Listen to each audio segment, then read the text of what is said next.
Okay, so I am excited about Mary Barton, but it's also a little bit hard to be happy excited when you're about to read what is largely a very depressing tale. It has a happy ending, though, I think.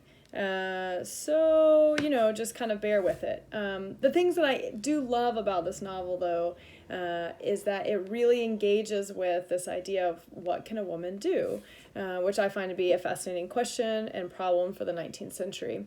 It also has a little bit of mystery to it, which is nice, and is an example of an industrial novel, which is one that really grapples with the question of poverty. So there are a lot of ethical issues that I think are really fascinating to explore in this novel.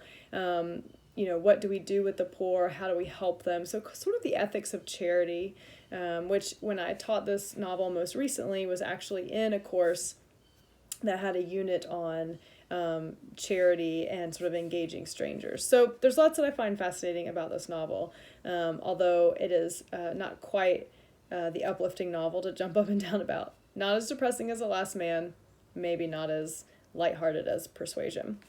I want to actually, though, read to you from the preface. If there's one thing that I want you to get from this course is that whenever you read an 18th or 19th century novel, do not skip the preface. Don't flip past it and go straight to chapter 1. So, if you want to know why, come along with me and let's read it. It's quite short, which is why I'm going to read it to you. Here we go. 3 years ago, I became anxious, from circumstances that need not be more fully alluded to employ myself in writing a work of fiction. Living in Manchester, but with a deep relish and fond admiration for the country, my first thought was to find a framework for my story in some rural scene. And I had already made a little progress in a tale, the period of which was more than a century ago, in the place on the borders of Yorkshire. When I bethought me how deep might be the romance in the lives of some of those who elbowed me daily in the busy streets of the town in which I resided. I had always felt a deep sympathy with the careworn men who looked as if doomed to struggle through their lives in strange alternations between work and want, tossed to and fro by circumstances, apparently in even a greater degree than other men. A little manifestation of this sympathy and a little attention to the expression of feelings on the part of some of the work people with whom I was acquainted had laid open to me the hearts of one or two of the more thoughtful among them. I saw that they were sore and irritable against the rich, the even tenor of whose seemingly happy lives appeared to increase the anguish caused by the lottery-like nature of their own. Whether the bitter complaints made by them of the neglect which they experienced from the prosperous, especially from the masters whose fortunes they had helped to build up, were well-founded or no, it is not for me to judge. It is enough to say that this belief of the injustice and unkindness which they endure from their fellow creatures taints what might be resignation to God's will, and turns it to revenge in too many of the poor, uneducated factory workers of Manchester.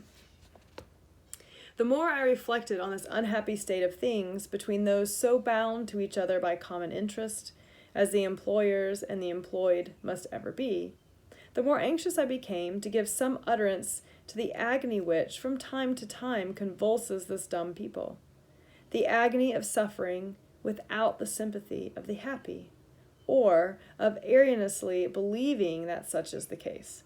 If it be an error that the woes which come with ever-returning tide like flood to overwhelm the workmen in our manufacturing towns pass unregarded by all but the sufferers, it is at any rate an error so bitter in its consequences to all parties that whatever public effort can do in the way of legislation, or private effort in the way of merciful deeds, or helpless love in the way of widows' mites, should be done, and that speedily, to disabuse the workpeople of so miserable a misapprehension.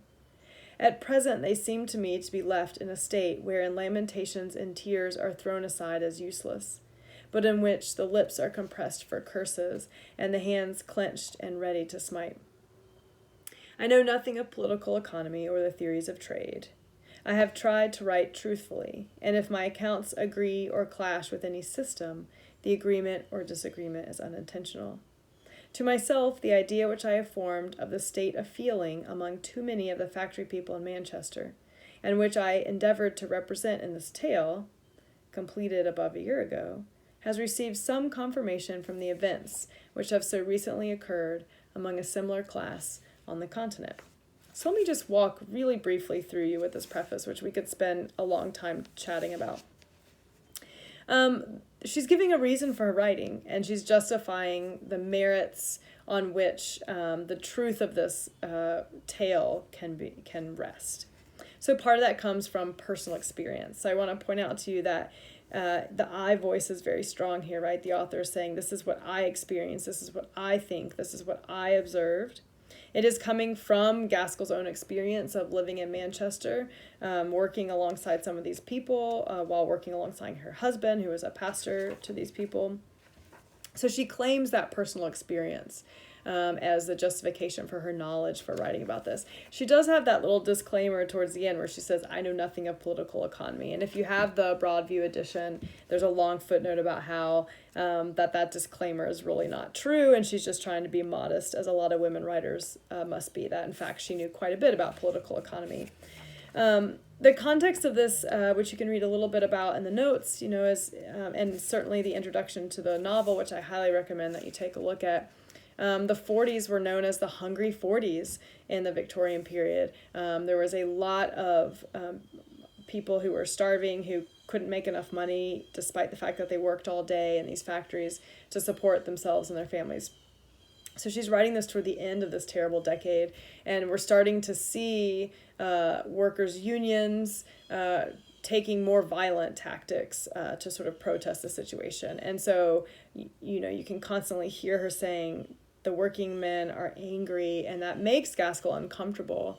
So Gaskell is in this sort of interesting position where she's sort of a solidly middle-class female, and her politics sort of often go that direction that we might expect, although she's also a Unitarian, which they tend to be sort of a little bit more progressive than some of the typical more upper middle class might be. But she's not going to just completely champion workers' rights, right? You can sense she's a little uncomfortable about the possibility of the riots that they've already seen and some of the violence. So she wants the workers to not be angry.